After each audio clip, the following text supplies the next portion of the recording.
Bien, hermanos, buenos días a todos los que nos hemos saludado en esta mañana. Sean bienvenidos los que por primera vez nos visitan o que hace tiempo no nos visitaban. Eh, la familia de la Cami, sean bienvenidos. Luchito, Silvita, los echamos de menos por acá. Eh, y bueno, nos visitan algunos otros amigos de la familia, amigos de la iglesia, del colegio de los chiquillos, así que la verdad es que esta semana en particular ha sido una semana llena de emociones para nosotros en particular, para nuestra familia, para varios de los chiquillos de acá de la iglesia. Salieron de cuarto medio, tuvieron su licenciatura, hace un par de semanas atrás tuvieron su fiesta de gala. Esta semana dieron la prueba PSU, dijo la Cami, se le cayó el carnet. Dieron la PAES, la prueba de actitud académica, bachillerato para algunos. Dieron la prueba esta semana, así que estemos en oración por estos chiquillos que están en una etapa de su vida muy linda, pero con muchos desafíos, con muchas decisiones que tienen que tomar. Algunos otros que ya van adelantados un par de años, como el Tomás, ¿cierto?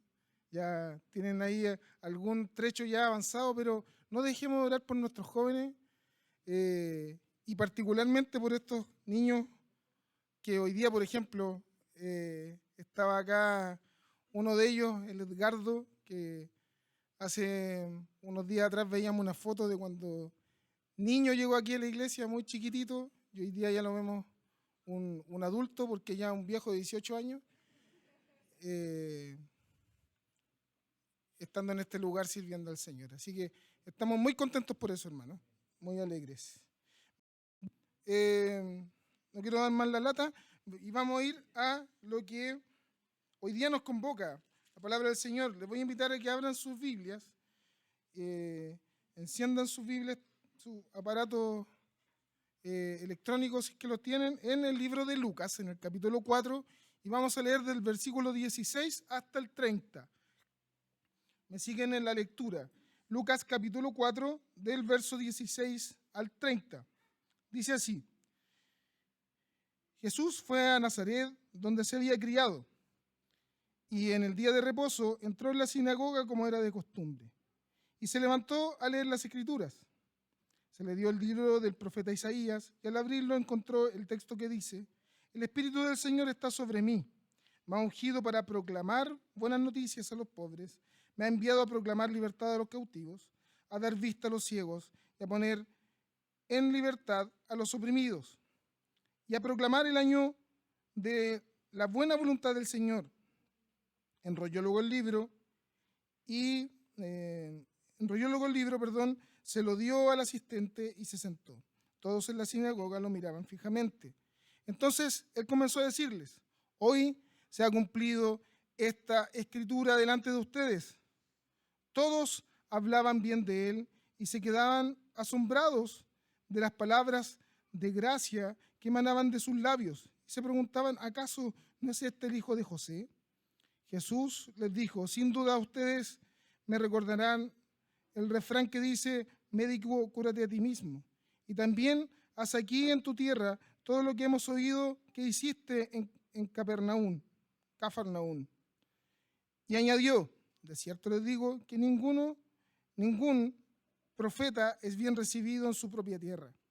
A decir verdad, en los días de Elías, cuando durante 3 años y medio el cielo se cerró y hubo mucha hambre en toda la tierra, había muchas viudas en Israel.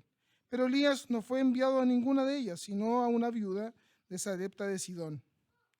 Y en los días del profeta Eliseo había también muchos leprosos en Israel, pero ninguno de ellos fue limpiado, sino Naamán el sirio. Al oír esto, todos en la sinagoga se enojaron mucho. Se levantaron, lo echaron fuera de la ciudad y lo llevaron hasta la cumbre del monte sobre el que estaba edificada la ciudad para despeñarlo. Pero él pasó por medio de ellos y se fue. Oremos. Señor, te agradecemos en esta mañana porque nos das la oportunidad, Señor, de nuevamente reunirnos como iglesia, de poder escuchar tu palabra, Señor, en este segundo sermón de la serie de Adviento, Señor. Queremos hoy día tener oídos atentos, un corazón dispuesto, Señor, para escuchar tu palabra. Te pido, Señor, que por medio de mis labios, Señor, sea tu palabra, Señor, la que sea predicada, sea tu enseñanza, Señor, la que sea hoy día aquí hablada, Señor. Te pido, Padre Santo, que nos alimentes, nos edifiques a través, Señor, de tu santa y divina palabra. Te damos gracias en el nombre de Jesús, nuestro Señor. Amén.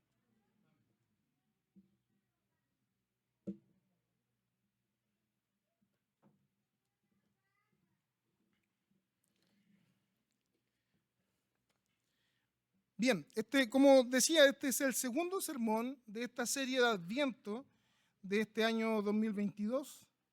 Sí, año 2022, ha pasado harto tiempo. Y ya estamos en este segundo sermón que tiene como título El Verbo se encarnó para cumplir la promesa. Esta serie de Adviento llamada El Verbo encarnado. Ya desde la semana pasada, cuando comenzamos esta nueva serie de Adviento, escuchamos al pastor Vladimir y nos hablaba acerca de que el Verbo se encarnó para revelarnos al Padre, ¿cierto? ¿Se acuerdan? Para mostrarnos al Padre de verdad su voluntad, qué es lo que, cuál era su propósito en la tierra. Y ahí consideramos la importancia de la encarnación como base, como punto de inicio, como principio de nuestra fe y doctrina, ¿cierto? Sin la encarnación de Cristo, nuestra fe se cae a pedazos, nuestra doctrina, el Evangelio se cae a pedazos. Por lo tanto, como base, como puntapié de inicio, o como principio fundamental, la encarnación viene a cumplir un rol importante. Recuerdo que cuando nació la Flo, mi sobrina, la fuimos a ver ese día cuando nació a la clínica, y estaban algunas familiares del Jano, de mi cuñado, estaban ahí también, y de repente nos dicen, ya, ahora pueden ir a ver a la Flo, que estaba como detrás de una vitrina de pura guagua. Ahí había un vidrio ahí, un cristal, y habían varias guaguas ahí en vitrina exhibiéndose, y estaba la Flo ahí, la rubia, la única rubia que había entre medio. Entonces todos empezaron a decir, oye, igual a la Nati. Igual a la Nati. Y yo, la hermana del Jano decía, oye, igual a la mamá de la Natalia, a la señora Ninita. Y yo miraba a la Flor y decía, igual a la mamá del Jano. ¿Cómo dices igual a la mamá del Jano? Tiene la misma nariz. Y de repente apareció alguien y dijo, oye, pero sí, igual al Jano. Bueno, pasó un rato y entre todos llegaron a la conclusión que era una buena mezcla entre la Nati y el Jano, ¿ya? Hace una semana atrás estábamos conversando con el Seba Altimira en una junta que tuvimos como consistorio, y yo dije algo, o dije una frase muy particular, y el Seba me dice, oye, ayer estábamos hablando con el Benja y dijo exactamente lo que tú dijiste, de la misma manera que tú dijiste, puso la cara igual que tú, de la misma forma, loco, son iguales.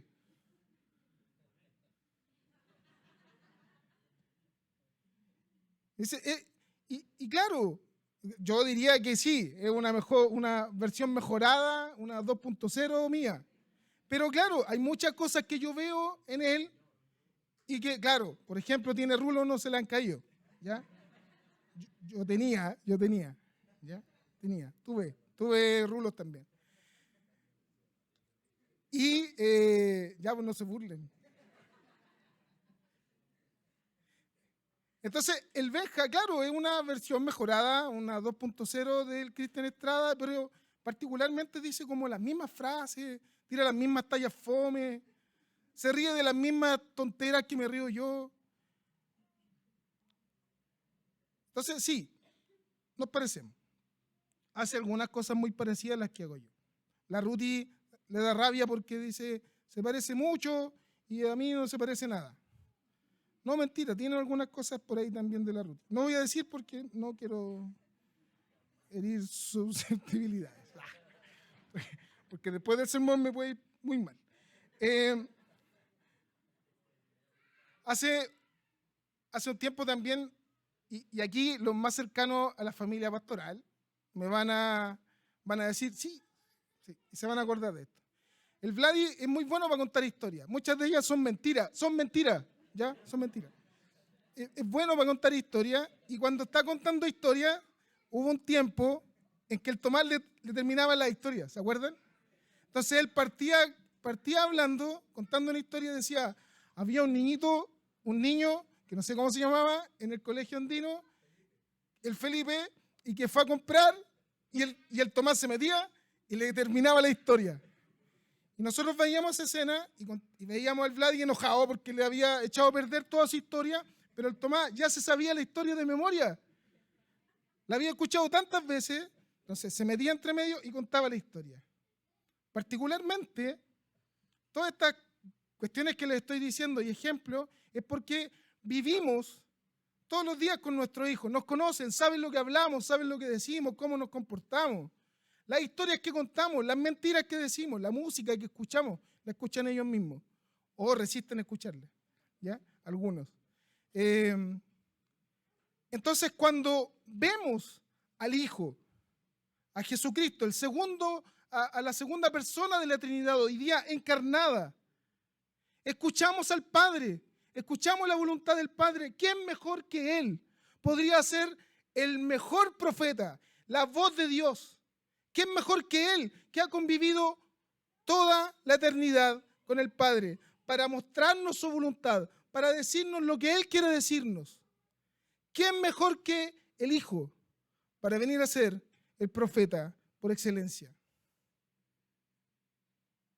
Ningún profeta en toda la Biblia ha podido ser más excelente, más preciso y más de acuerdo a la voluntad de Dios que su Hijo Jesucristo.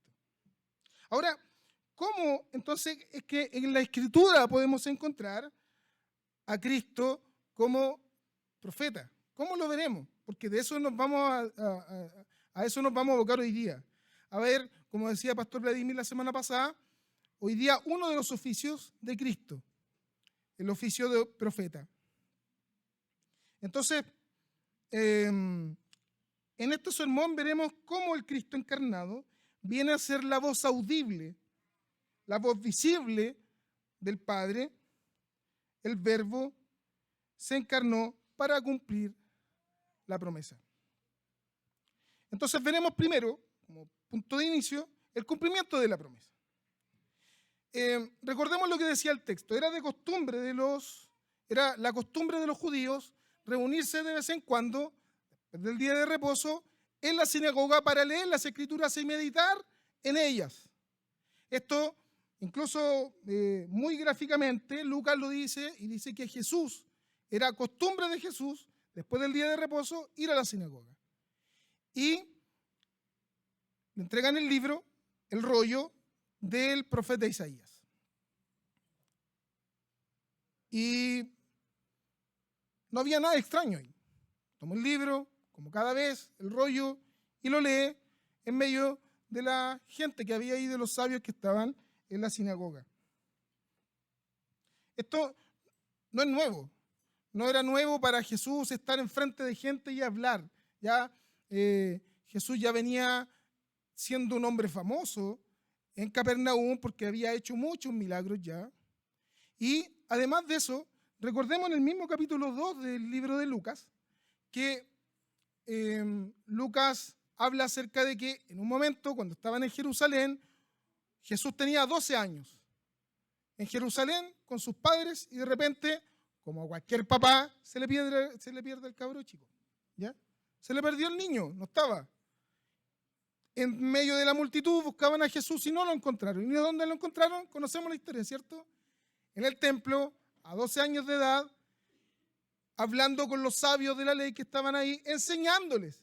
Y ellos le hacían preguntas y él les respondía. No es primera vez entonces que vemos a Jesús en este ejercicio de estar en la sinagoga y de estar hablando acerca de la ley. Por lo tanto, era algo normal, tanto para él como para los demás judíos. Entonces, sigamos, Jesús se levanta a leer el libro de Isaías y hasta ahí todo perfecto, hasta que se le ocurre y empieza a decirle lo siguiente: hoy se ha cumplido toda esta escritura delante de ustedes. Entonces ahí la cosa fue distinta, porque Jesús no tan solo había leído la profecía de Isaías, sino que estaba declarando en ese preciso momento que él era el cumplimiento de lo que estaba escrito ahí hace, 500 años atrás.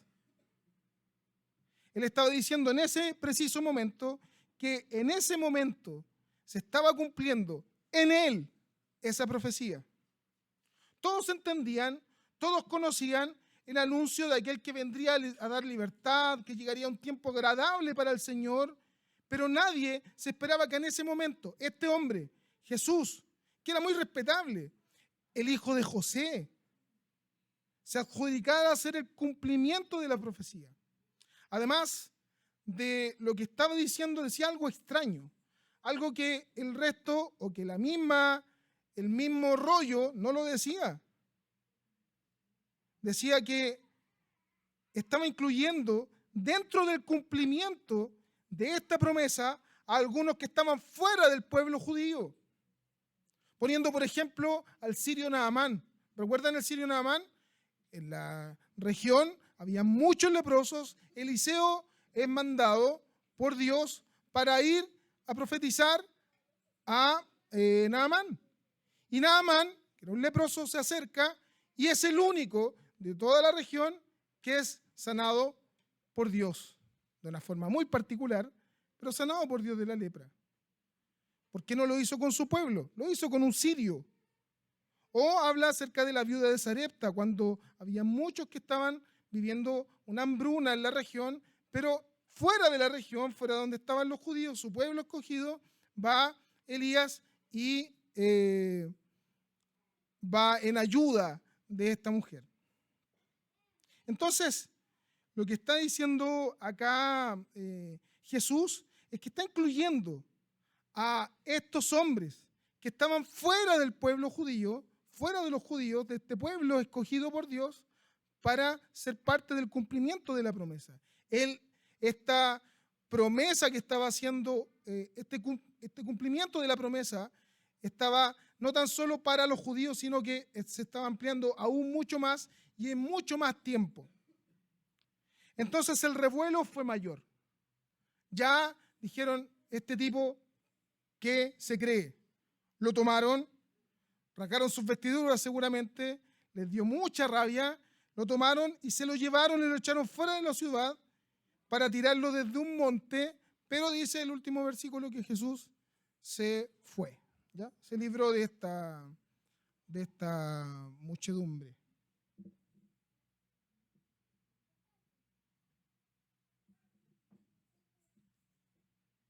Tenemos que poner algo más cerca en la huella. Hoy, más allá de detenernos en este texto del libro de Lucas, usaremos como base este texto para referirnos acerca del oficio de profeta de Jesús. Lo primero que debemos decir es que desde el principio, en Deuteronomio capítulo 18, ya se había anunciado que un profeta vendría y vendría de parte del Señor. Él le dice al mismo Moisés: pondré mis palabras en sus labios y él comunicará todo lo que me oyere decir. Ya lo decíamos hace un poco rato. ¿Quién mejor que el Hijo podía expresar y decir y hablar acerca de la voluntad del Padre?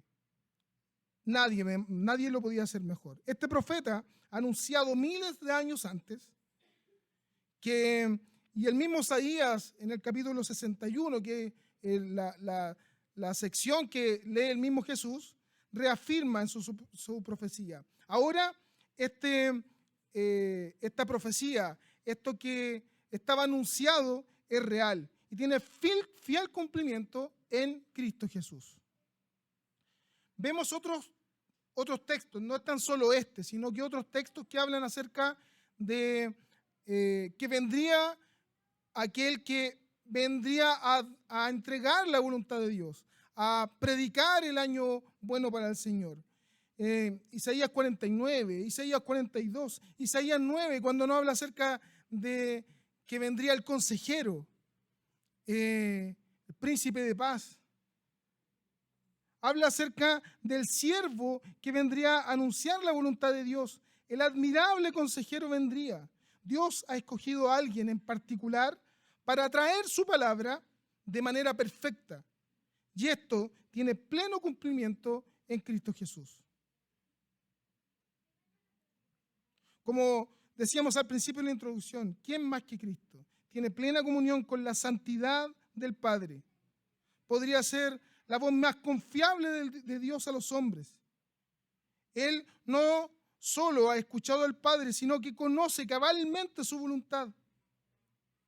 Él es la voz de Dios. Él es el profeta por excelencia. En más de alguna oportunidad nosotros nos hemos preguntado cómo, de qué manera podemos entender y comprender la voluntad de Dios. Yo cuando tenía como la edad de los chiquillos, incluso un poco antes, muchas veces me sentía en conflicto respecto de mi fe, de qué hacer con mi futuro. Y iba a la Biblia y trataba de buscar en alguna parte, a ver si es que algo me decía, o iba a la cajita esa que estaba como en la entrada de la casa, el pancito de vida, y sacaba de ahí uno de esos papelitos y veía, no, este no es para mí. Y sacaba otro, no, tampoco. ¿Ya? O cualquier otra cosa. Esperaba que el Señor viniera, que me mostrara el sueño, que se levantara un profeta en la iglesia y me dijera precisamente lo que yo quería, lo que yo quería escuchar. No sabía qué estudiar, si tenía que trabajar o no, si me tenía que ir a Francia a ser misionero, me la ganó el Gonzalo, o me tenía que ir a trabajar a Alemania como yo quería, o me tenía que quedar aquí en Chile, no sabía. Bueno, hasta ahora todavía no sé mucho, pero en ese momento necesitaba tener respuesta y buscaba de alguna u otra forma cómo encontrar la voluntad de Dios para mi vida en particular. Entonces, seguramente muchos de nosotros tratamos y buscamos y queremos encontrar la voluntad del Señor para nosotros. Es Cristo y ningún otro. Es Cristo, la voz audible de Dios diciéndonos cuál es su voluntad para cada uno de nosotros. ¿Quieres saber cuál es la voluntad de Dios para ti? Busca al Señor. Busca al Señor. Busca a Cristo. Busca a Dios. Y esto no es tan solo para los jóvenes que hoy día están decidiendo qué hacer con su vida, sino que para todos nosotros. Para los grandes, para los chicos, para los más jóvenes y los más viejos. Hoy día quieres saber qué es lo que quiere y depara el Señor para ti. ¿Qué es lo que necesita el Señor de ti o qué es lo que quiere el Señor de ti? Busca a Cristo. Busca al Señor, vuelve a ver a Cristo por encima de tus egoístas aspiraciones. Y escúchelo una vez más diciendo que Él es el único que puede mostrarnos la senda correcta, el camino correcto por el cual que debemos caminar. Ahora, es importante dar un segundo paso. Ya sabemos que Cristo es el cumplimiento de la promesa. Entonces, damos ahora un segundo paso importante. ¿Qué significa en la práctica que Cristo sea la voz de Dios o el profeta de Dios? Entonces, esta segunda parte es acerca de la voz de Dios. Lo hemos escuchado muchas veces, lo hemos leído, probablemente algunos hasta se lo saben de memoria. Hebreos capítulo 1, verso 1 y 2 dice, Dios, que muchas veces y de distintas maneras habló en otros tiempos a nuestros padres por medio de los profetas, en estos días finales nos ha hablado por medio del Hijo. En la Biblia encontramos, como dice el libro de Hebreos, que Dios en muchas veces y de distintas maneras habló en otros tiempos a nuestros padres por medio de los profetas. Es hermoso, la verdad que encontrarse con estos textos, con este texto es hermoso saber que Dios quiera transmitir su voluntad a los hombres. Esto es maravilloso. ¿Por qué Dios quisiera comunicarse con nosotros? ¿Por qué Dios quisiera mostrar su voluntad para nosotros? Es porque realmente nos ama, porque realmente tiene amor, misericordia con nosotros. A lo largo de la historia vemos cómo Dios ha querido comunicar su voluntad a los hombres. En el episodio de la historia vemos cómo Dios se ha manifestado de manera audible. Por ejemplo, en el Génesis, cuando estaban en el Edén. Otras veces se ha manifestado en Epifanías. Por ejemplo, la zarza ardiendo, cuando Moisés estaba cuidando las ovejas de su suegro. O muchas otras ocasiones en las que profetas se levantaron para hablar acerca o mostrar la voluntad de Dios por medio de una profecía. Miremos entonces y entendamos cuál es la figura del profeta. Este era quien se presentaba frente al pueblo en representación de Dios. Esta era la performance. Él venía al pueblo y se presentaba para ser la voz de Dios en ese momento. Era el representante de Dios ante los hombres. Y era Dios quien respaldaba esa impronta, poniendo en sus labios lo que él quería decir en ese preciso momento. Entonces vemos profetas que para anunciar la voluntad de Dios se encontraron con un claro rechazo de quienes los escuchaban. Porque siempre es más fácil escuchar lo que queremos escuchar que lo que no nos gusta. Por eso que habían, y desde el Antiguo Testamento incluso nosotros encontramos que habían falsos profetas, algunos que se levantaban a escuchar lo que la gente quería escuchar. Por supuesto que ellos eran mucho más famosos, pero estos que se levantaron en muchas ocasiones sentían el rechazo de quienes lo oyeron. Así como algunos de los profetas fueron también repudiados por sus contemporáneos. Isaías, por ejemplo, tenía 2 hijos. No me acuerdo, no anoté los nombres. Tenía 2 hijos, ¿ya? Y cada vez que él iba a profetizar, tomaba a uno de los niños de la mano. Entonces, él tenía que profetizar algo bueno, una bendición para el pueblo, y tomaba a uno de sus hijos. Iba, entonces todos sabían, cuando veían a Isaías que iba con el niño de la mano, todos sabían que venía algo bueno. Pero cuando tenía que anunciar algo malo, cuando tenía que anunciar destrucción, juicio que vendría sobre el pueblo, tomaba al otro hijo de la mano e iba para allá. Imagínense al cabro chico como lo tenían de tasado, ahí. Pobre. Cuando veían que venía Isaías con su otro hijo, todos corrían, ya sabían qué es lo que se venía. Sabían que venía algo malo, algún anuncio de algo malo que vendría en el futuro. Por lo tanto, esto ya tenía una connotación negativa para los profetas. Y de muchas otras ocasiones que vimos profetas, por ejemplo, haciendo una performance muy, muy extraña para anunciar la voz de Dios. Algunos se bañaron en excremento humano. Otros se tuvo que casar con una prostituta. ¿Y eso para qué? Para anunciar la voz de Dios. Para anunciar la voz de Dios de diferentes maneras y por muchas formas. No obstante, todo lo anterior dice que ahora nos habla por medio del Hijo. Ahora nos habla por el Hijo. Hebreo evidencia la voz más clara y definitiva del Padre, su Hijo Jesucristo. No hay otra autoridad que pueda pretender ser mayor que el Hijo. Nadie puede ser, ni siquiera puede igualarse a su estatura. Y la santidad de Cristo como revelador de la voluntad del Padre. Todos los demás pudieron entregar el mensaje, pero ninguno como Cristo. Ninguno más claro y más evidente que Cristo. Él mismo se reconoce como el que ha de comunicar la voluntad del Padre. Yo traigo lo que el Padre quiere decir. El mensaje de Cristo es el mensaje del Padre. En el libro de Juan leemos, porque yo no hablé por mí mismo, sino que el Padre que me envió me ha dado el mandamiento de qué he de decir y de qué he de hablar.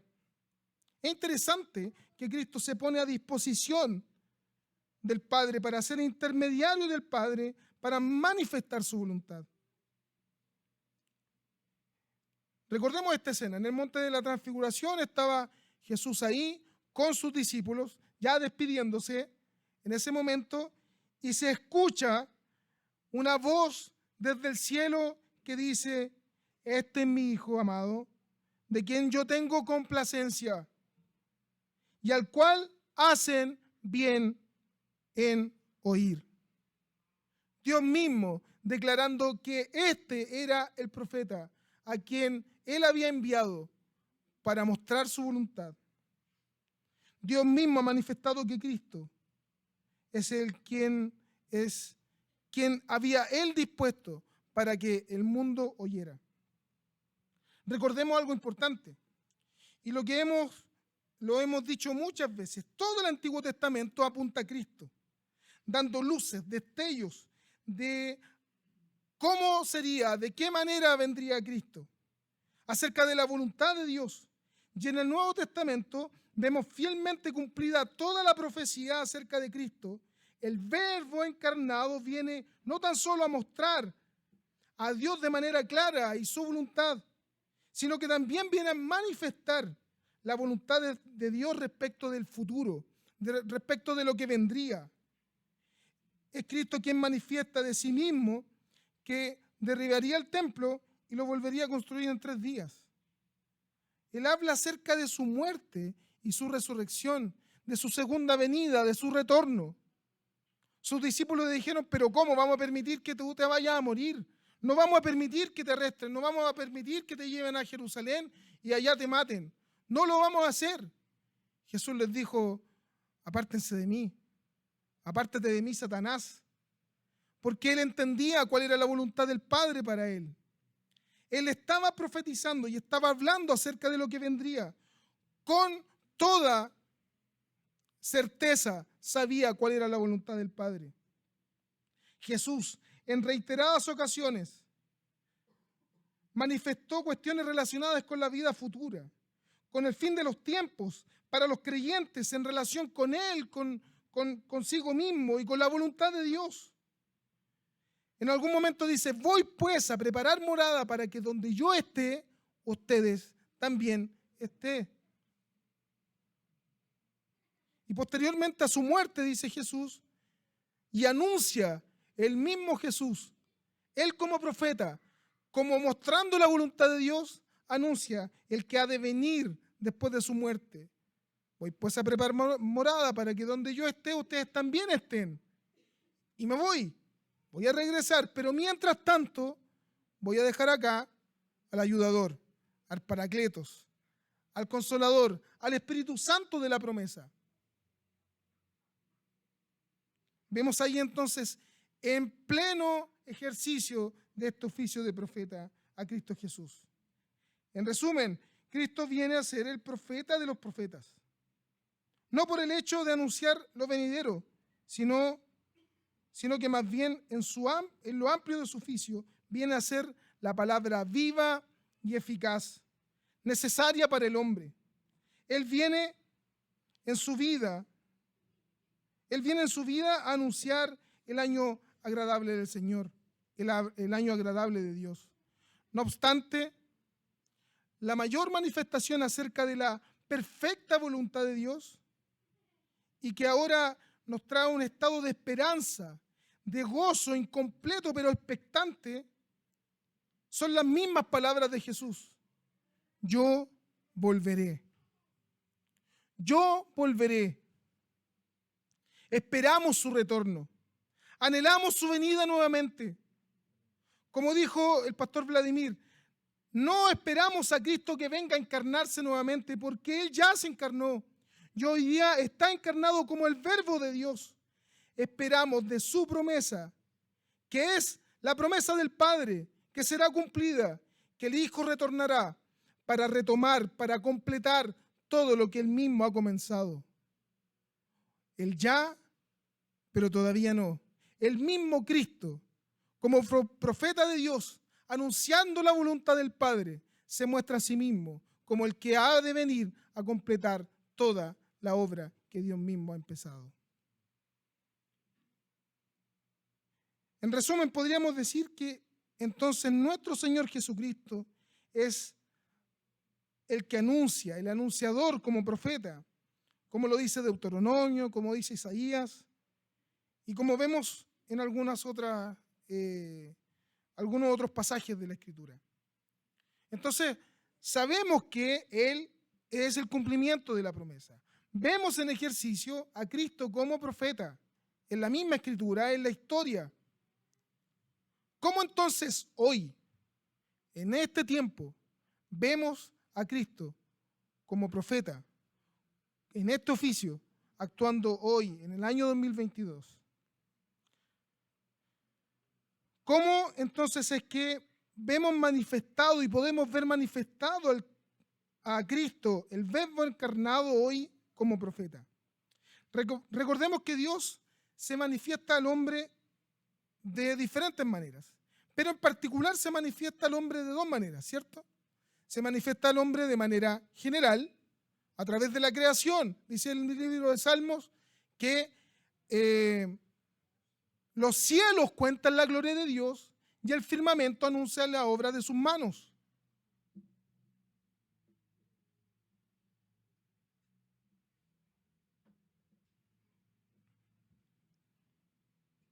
Entonces vemos en la Escritura cómo Dios se manifiesta a través de la creación. Yo estoy aquí.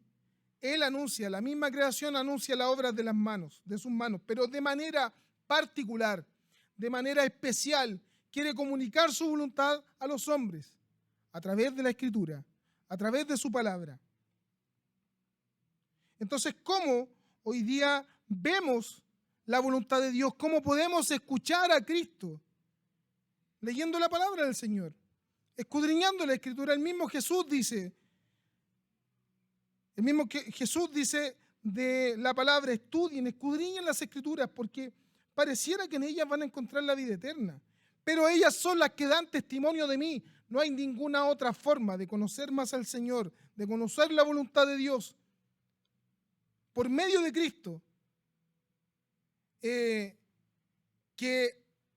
acercándonos a la palabra, acercándonos a la palabra profética más segura. Pero, ¿cómo nos acercamos a la palabra y entendemos la voluntad de Dios? ¿Cómo podemos acercarnos a este libro como la voluntad de Dios y no otro libro? La misma palabra nos habla acerca de esto. Es por medio de su Espíritu Santo. Entonces, ahora cuando actúa el Espíritu Santo en este ejercicio, en esta fórmula, Dios Padre, queriendo manifestar su voluntad a los hombres, por medio de su Hijo, que es el profeta, y hoy día, por medio de su Espíritu Santo, para hacernos entender cuál es esta voluntad, cuál es esto que Él quiere decirnos. Aún tengo muchas cosas que decirles, dice Jesús, pero ahora no se las puedo decir porque no las van a poder sobrellevar. Pero cuando venga el Espíritu de verdad, Él lo guiará a toda verdad, porque Él no hablará por su propia cuenta, sino que hablará todo lo que oiga y les hará saber todas las cosas que han de venir. Miremoslo de esta manera. Cristo hoy nos habla de manera externa para manifestar la voluntad del Padre por medio de su palabra. Y nos acercamos a Dios y a su voluntad de manera externa. Encontramos en la palabra entonces la voluntad de Dios acerca de nuestra vida, del futuro, de diversas cosas. En la Escritura, de hecho, el apóstol Pedro dice que es la palabra profética más segura. Y hacemos bien en estar atentos, porque es como una lámpara que brilla en un lugar oscuro hasta que despunte el día. No obstante, también Él nos manifiesta la voluntad. ¿Quién? Cristo nos manifiesta la voluntad de Dios de manera interna. Y eso es por medio del Espíritu Santo. Nos habla entonces de manera externa a través de su palabra. La voluntad de Dios manifestada en su palabra, pero de manera interna por medio de la obra del Espíritu Santo en el corazón del creyente. Recordemos a dos hombres que iban camino a Emaús, ¿se acuerdan? Tristes, porque había muerto Jesús, porque aquel que ellos habían esperado y estaban esperanzados y habían puesto todas las fichas en ese que había anunciado que era el Hijo del Señor, el Hijo de Dios, había muerto. Había muerto. Y estos dos hombres iban camino a Emaús, tristes, desconsolados, y Jesús se les aparece. Ellos no lo conocieron y les empieza a hablar acerca de la Escritura. Y en un momento dice la palabra del Señor que fueron abiertos sus ojos, fue abierto su entendimiento, y en ese momento ya no estaba Jesús con ellos. Y se preguntaban entre ellos, se decían, ¿no ardía nuestro corazón cuando escuchábamos a este? ¿No ardía nuestro corazón cuando Él nos estaba hablando? Entonces, la palabra y la Biblia la podemos aprender de memoria, de verdad. Qué bueno que la estemos leyendo. Qué bueno que algunos, por ejemplo, han sido constantes en el plan de lectura de la Biblia en 9 meses. A propósito, en eso, esta última semana nos dimos cuenta de que el Víctor terminó de leer la Biblia en 9 meses. Ha leído como 4 veces ya, 3 veces ya. Súper bueno. Es importante que nos acerquemos a la Escritura, es importante que tengamos una lectura constante de la palabra del Señor. Pero cuánto más importante es que sea el Espíritu Santo quien nos guíe y quien nos lleve a entender la voluntad de Dios, que está aquí, no en otro lugar, que está en su Escritura. ¿No ardía nuestro corazón? ¿No arde tu corazón cuando te acercas a la Escritura a encontrar la voluntad del Señor? ¿No arde tu corazón cuando ves aquí en la Escritura, cuando ves en la Biblia, cuando el Señor te habla, cuando el Señor te dice, ven? Cuando el Señor te dice, vengan a mí todos los que están cargados, trabajados, que yo los voy a hacer descansar. Jesús no tan solo se atribuye que Él es el profeta, sino que Él también habla como siendo Dios mismo. Yo soy el camino, yo soy la verdad, yo soy la vida. ¿No arde nuestro corazón cuando nos encontramos con estas palabras? Es el Espíritu Santo quien vive en nuestro corazón.